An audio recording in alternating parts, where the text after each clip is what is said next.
우리가 지난 시간 네 번째 재앙에서 우리가 잊지 말아야 할 것이 있었습니다. 그것은 뭐냐면 바로 하나님 백성의 구별이었어요.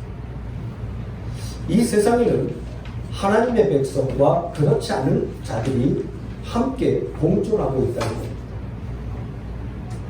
그리고 하나님의 관심은 하나님의 택한 하나님의 백성에게 있음을 우리는 잊지 말아야 합니다. 그러니까 하나님 이외의 백성들은 하나님께서 하나님의 백성들을 어떠한 자로 하나님께서 세워 가시는지를 깨닫게 하시는 도구로 하나님께서 사용하시는 거예요. 믿지 않는 사람들이 생각할 때는 매우 불쾌하게 여기죠. 그러나 성경은 분명하게 그것을 말씀하고 있습니다. 내 백성이라고 말씀하고 있습니다. 나의 택한 백성이라고 말씀하고 있습니다. 하나님께서 택하여 세운 자라고 말씀하고 있습니다. 그러니까 하나님의 부르심이 분명하게 있다는 겁니다. 그리고 하나님의 백성들과 세상 사람들과의 그 구별이 어떠함을 분명하게 하나님은 우리에게 말씀해 주고 있다는 것입니다. 그래서 같은 애굽 안에서 하나님께서 하나님의 백성과 그렇지 않은 백성, 즉 바로의 백성, 세상의 백성들과 구별을 짓습니다. 근데 그렇다고 해서 그들이 이스라엘 백성들이 하나님 앞에 택함 받았다고 해서 그들이 특별하게 하나님 앞에서 애굽 사람들과 뭔가 다른 하나님 앞에 충성된 모습이나 온전한 모습이 있기 때문은 아니었습니다. 일방적인 하나님의 택하심.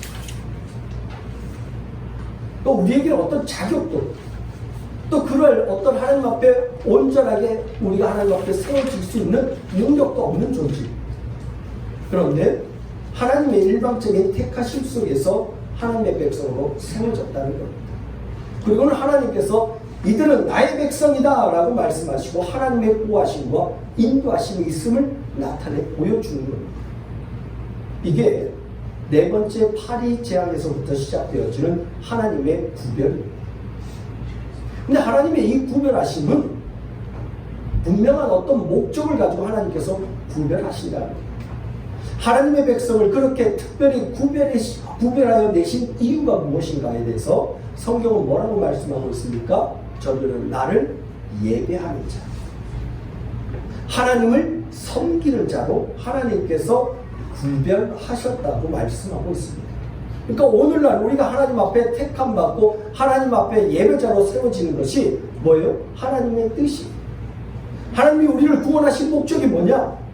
그냥 영원한 하늘나라에서 죽지 않고 산다. 죽음의 그 본세를 이겨서 죽지 않고 영원히 산다. 이것을 위해서 하나님께서 우리를 택하신 것이 아니라 하나님의 백성으로서 온전하게 하나님만을 의지하고 또 하나님을 예배하는 자로 세우기 위해서 하나님은 우리를 구별하셨다. 그리고 어떻게 해요? 하나님이 어떠한 분인지를 가르쳐 주세요. 왜? 예배하기는 하는데 하나님이 누군지도 모르고 예배할 수는 없잖아요. 하나님이 어떠한 분인지 알지도 못하는 가운데서 예배할 수는 없잖아요. 그래서 하나님은 먼저 구별해서 구별해 놓고 이들을 어떻게 해요? 가르치는 겁니다. 양육하시는 겁니다. 온전한 예배자로 세워가게 하시기 위해서 양육하시는 겁니다. 이게 하나님의 택하심입니다. 우리가 완벽해서가 아니에요. 완전해서 하나님 앞에 예배하는 것이 아니라 하나님께서 택하여서 우리가 예배하는 그 모습 속에서 우리의 잘못됨과 우리의 어리석음과 우리의 나약함을 그대로 드러내게 하십니다. 그리고 어떻게 해요? 하나 둘 가르쳐 주십니다. 하나님이 어떠한 분인지 우리가 어떠한 모습으로 예배해야 되는지를 하나님께서 깨닫게 해주십니다. 그것이 우리의 신앙생활이에요. 그래서 하나님께서 이스라엘 백성들을 애굽에서 택해서 출애굽시키시죠. 누구를 통해서? 먼저 하나님의 어린 양 되신 예수 그리스도 그의 피 흘림으로 인해서 이스라엘 백성들을 애굽에서 나오게 하십니다. 그들이 완전해서 하나님 예수 그리스도께서 피를 흘리신 것 아니에요. 어린 양이 피를 흘린 것이 이스라엘 백성들이 하나님의 백성으로 완전한데 이들을 죽이기에 너무 아까워서 대신 내가 죽을게요가 아니에요. 오늘 제목이 뭐예요? 독인 계기. 이게 표준어래요. 우리 보통 도찐개찐 하잖아요. 거기서 거기라는 뜻이. 근데 표준어는 독인 개긴. 도로 잡히나 말로 잡히나 거기서 거기라는 거죠. 제가 이게 제목을 쓴 이유가 뭐냐면 애굽 사람들과 이스라엘 백성들이 구별됐지만 거기서 거기라는 거죠. 뭘 특별히 이스라엘 백성들이 잘난 게 하나도 없다는 거예요. 그런데 하나님께서 뭐요? 택하였다는 거예요. 하나님의 택함을 받아서 일단은 요 내 백성 해놓고 하나님께서 어떻게 해요? 이 백성을 살리기 위해서 자신의 아들을 대신 희생시킨 거예요. 어린 양을 대신 희생시킨 거예요. 그래서 건져 나옵니다. 그리고 어떻게 해요? 우리가 광야 생활을 신앙 생활로 이야기하잖아요. 그 광야 생활 속에서 어떻게 해요? 이스라엘 백성들의 모든 잘못된 부분들을 다 들춰냅니다. 그 들춰내는 이유가 뭘까요? 야, 너희들이 애굽에서 이스라엘 백성, 애굽 사람들과 뭔가 달라서 너희들이 구원받은 게 아니다라는 하는 것을 깨닫게 하십니다. 그래서 우리도 신앙생활 속에서 뭐예요? 점점 우리의 모습이 더 많이 드러나는 거 아세요? 나의 죄된 모습이, 나의 잘못된 모습이 더 많이 드러난다는 것 아세요? 그래서 하나님께서 우리로 하여금 깨닫게 하신 것이 뭐냐면 세상 사람들과 별반 다를 게 없다는 것을 우리로 깨닫게 하십니다. 너도 거기서 거기야. 뭐 그리 꽤 잘난 것처럼, 뭐 꽤나 하나님 앞에 모든 것을 온전하게 드리는 것처럼, 뭐 꽤나 예배 온전히 하나님 앞에 자기만 예배 드리는 사람처럼 그렇게 하지 말라는 겁니다. 거기서 거기라는 겁니다. 그러나 다른 것 하나가 있다는 거예요. 은혜. 하나님의 은혜가 우리에게 임해서 하나님의 백성이 된 것이고 하나님 나라의 백성이 된 것이지, 우리의 뭔가 어떤 자격 조건이 하나님 앞에 그럴듯하게 보여서 하나님의 자녀된 게 아니라는 것을 잊지 말라는 겁니다. 그걸 잊지 않을 때 비로소 겸손해지는 겁니다. 교만한 자들이 왜 교만해져요?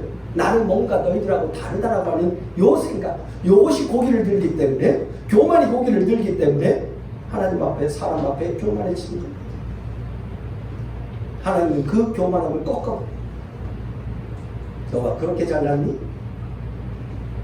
너가 그렇게 완벽한 것 같아? 아니라는 거야.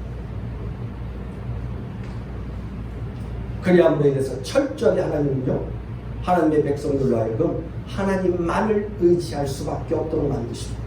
나를 의지하거나 혹은 나의 힘과 나의 능력을 의지해서 내가 그래도 꽤 괜찮은 사람이고 내 힘으로 얼마든지 하나님이 원하시는 그 길로 걸어갈 수 있다고 자신할 수 있는 그러한 모습을 하나님께서 싸그리 없애버려요.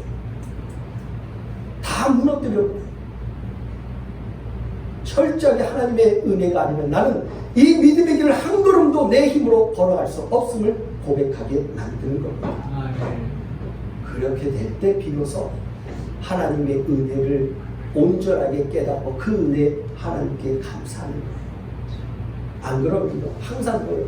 내가 뭐 했기 때문에, 내가 무엇을 했기 때문에 하나님께서 나를 이끌어 주셨다고 생각해요. 그럼 뭐예요? 나의 어떤 의로움을 가지고 하나님을 움직였다고 생각하는 거예요. 절대 그러지 않다는 거예요. 오늘 이 5번째 재앙에 보면 하나님께서 애굽과 이스라엘 백성들 사이에, 즉 하나님 백성 사이에 구별하시면서 뭘 하시냐면 그들의 가축들을 다 어떻게 해요? 다 몰살시켜요. 들에 있는 가축들을 다 죽여버립니다. 여러분 잘 생각해 보세요. 당시에 이 사회에서 가축이라고 하는 것은 가장 중요한 것이었어요. 농사일뿐만 아니라 경제적인 활동 속에서도 아주 중요한 것이 이 가축들이었어요. 소뿐만 아니라 오늘 말씀 보니까 말과 나귀들이 다 전염병으로 죽어나갔다고 했어요.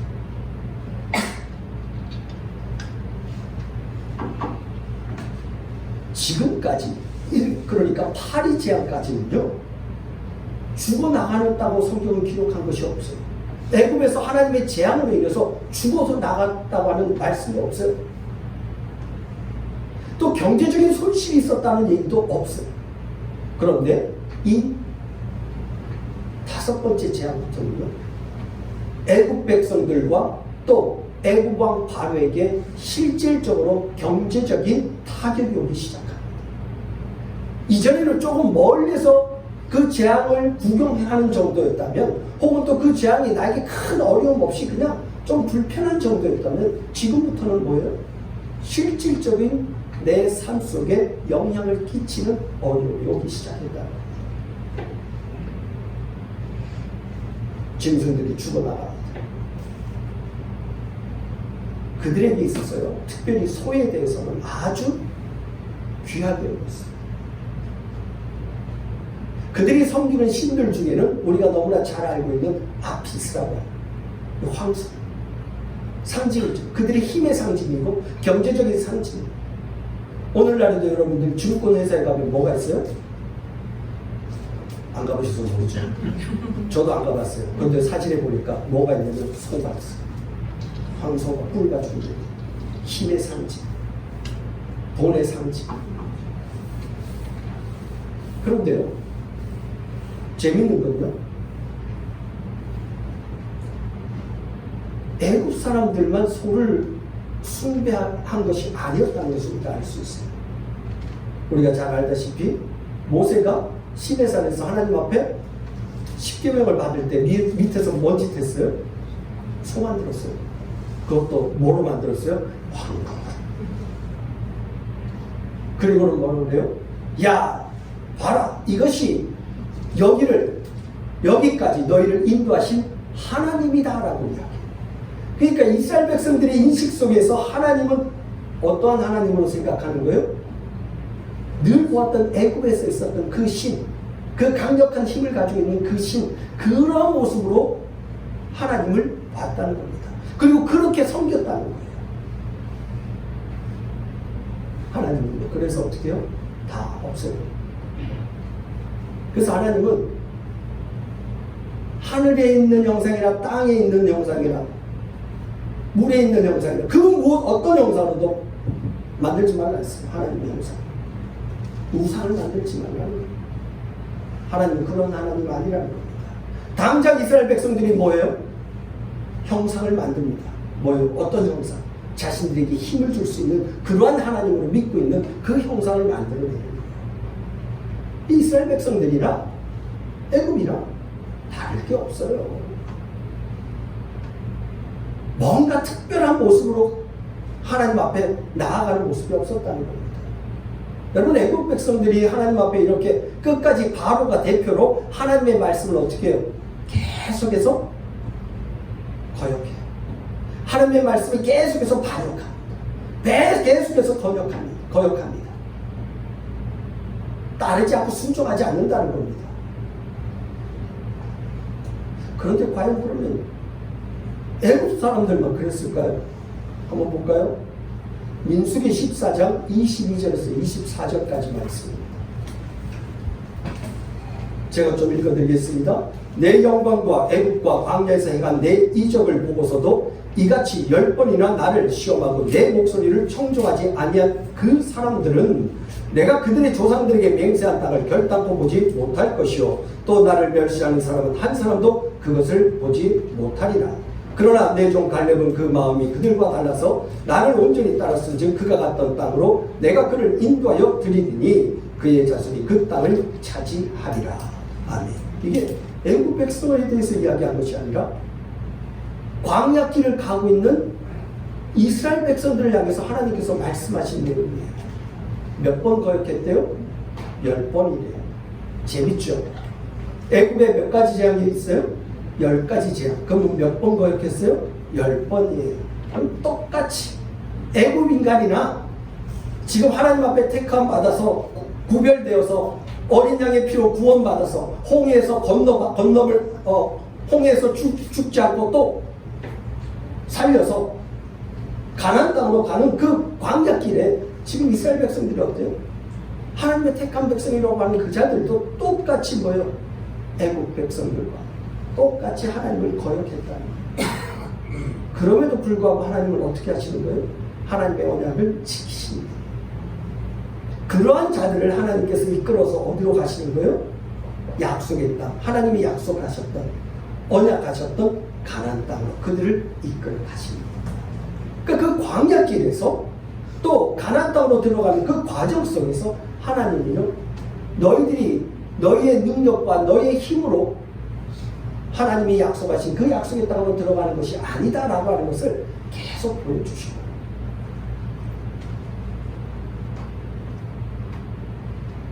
홍해길을 지나간 후에 광야길을 40년 동안 지난 후 이제 약속의 땅으로 들어가기 전에 요단강을 건너는 거죠.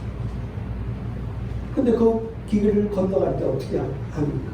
하나님께서 하나님의 은혜가 아니면 그 길을 건널 수 없도록 만드시고, 하나님이 어떻게 이스라엘 백성들을 이끌고 가나안 땅으로 들어가시는지를 어떻게 표현하고 계시냐면, 제일 먼저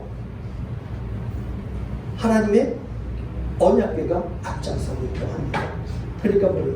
너희들은 하나님의 그 언약궤가 인도하지 않으면, 하나님의 말씀이 인도하지 않으면 너희들은 이 약속의 땅으로 들어올 수 있는 자들이 아니다라고 합니다. 근데 그 이 언약궤가 무엇을 상징해요? 그 언약궤 위에 하나님의 임재하심이 있는데, 그 언약궤는 제사 가운데서 뭐예요? 희생의 피가 뿌려지는 것이죠. 그 희생의 피가 뿌려짐으로 해서 죄사함 받은 백성들만이 어디로 들어가는 거예요? 가나안 땅으로 들어간다는 것을 말씀하고 있습니다. 그러니까 철저하게 지금 하나님이 구별시킨 이 구별됨 속에서 하나님이 일하시고 계시는 모습은 무엇이냐? 하나님을 온전하게 깨닫고 하나님의 은혜가 무엇인지를 하나님께서 이 광야길에서 가르치시고 깨닫게 하셔서 약속의 땅에 비로소 들어갔을 때는 그 땅에서 무엇으로만 살아가는 자로 만드시냐? 은혜로만 살아가는 자로 만드시는 거예요. 그래서 사실 가나안 땅에 있는 자들을 다 몰아내신 이유가 뭐냐면, 그 땅에 있는 자들은 하나님의 은혜로 사는 자들이 아니라 자신의 힘으로 살아가는 자들이었기 때문에 하나님 그들을 다 몰아냅니다. 그리고 그 땅에 뭐예요? 하나님의 은혜로 사는 자들이 어떠한 삶을 살아가는지를 알게 하기 위해서 하나님의 백성들을 그 가나안 땅으로 집어넣으시는 거예요. 그리고 그 땅에서 뭘 불러주시고요? 또 계속해서 하나님의 은혜 아니면 안 된다는 것을 알게 하시는 겁니다. 그래서 뭐예요? 천수답이에요. 그 땅은 하늘만 바라보며 살아가야 하는 곳이에요. 애국처럼 강물이 그냥 넘쳐나는 그런 곳이 아니에요. 철저하게 하나님의 은혜로만 사는 거예요. 그걸 가르쳐 주시고 그걸 깨닫고 그 은혜를 주신 하나님 앞에 예배하는 자로 세우기 위해서 하나님이 우리를 구별하셨다는 겁니다. 오늘 우리의 삶이 하나님께서 세상 사람들처럼 비록 넉넉하게 삶을 살아가지 못하게 한다 할지라도 그 속에서 우리로 하여금 깨닫게 하시는 것이 있어요. 뭐요? 은혜로 살아가도록 하나님께서 우리를 이끌어 가신다는 거예요. 그래서 때때로 힘들고 어렵고 내 힘으로 감당할 수 없는 상황이 되었을 때는 하나님께서 어떻게 해요? 하나님의 은혜가 개입해서 우리를 그 상황에서 이끌어 가시는 겁니다. 그럼으로 인하여서 하나님의 은혜를 결코 놓치지 않는 자로 우리를 만들어 가시는 겁니다. 그래서 세상의 부유함이 결코 그리 복이 아니라는 것을 알게 합니다. 왜요? 세상의 것들이 넘치게 되면요, 하나님을 잊게 되어져요. 이게 우리 인간의 모습입니다. 신명기 말씀에 보니까 뭐라고 해요? 하나님이 아예 말씀을 하셔요. 이스라엘 백성에게 너희들 가나안 땅에 가면 분명히 그 풍족함 속에서 나를 잊어버릴 것이라고 이야기해요. 그때 이스라엘 백성이 뭐라고 해요? 아, 무슨 말씀이냐고. 절대 우리는 하나님 믿지 않는다고 했는데 어떻게 해요? 그 가나안 땅에 들어가서 뭐예요? 하나님 잊어버려요. 그리고 뭐예요? 가나안 땅에 섬기는 그 신들을 섬겨요. 왜? 그들이 자신들에게 풍요를 주니까 그게 하나님이에요. 자기에게 풍요로움을 주는 그게 하나님이라고 하는 거예요. 이게 바로 인간의 죄악됨이고 인간의 죄성입니다. 하나님은 그걸 끊기 위해서 뭐예요? 오직 하나님만을 바라볼 수 있도록 하나님이 우리의 삶을 이끌어 가시는 거예요.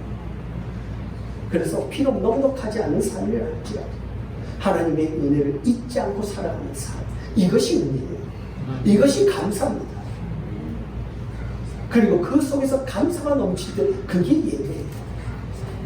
오늘 우리가 그 감사 속에서 예배하는 자가 되기를 주님의 이름으로 축복합니다. 하나님이 나를 구원하신 이유가 뭘까요? 하나님의 은혜를 깨달아서 그 은혜에 감사로 예배하는 자로 하나님께서 우리를 부르셨습니다. 아멘. 세상의 것들을 바라보며 세상의 것들을 더 움켜쥐기 위해서 하나님 앞에 무언가를 구하는 자가 아니라 내게 허락해 주신 그 은혜에 감사하며 그 감사함으로 예배할 수 있습니다. 그래서 오늘 말씀을 읽어줘요. 세상 사람들이랑 나랑 똑같지만 하나님의 은혜로 내가 하나님의 백성이 되었음을 감사합니다. 영원한 하늘나라의 백성이 되었고 하나님 나라를 소망하며 살아가는 그 은혜가 내게 임하였음을 다시 한번 깨닫고 감사함으로 예배할 수 있는 저와 우리 모든 성도님들이 되어지기를 주님으로 축복합니다. 기도하겠습니다.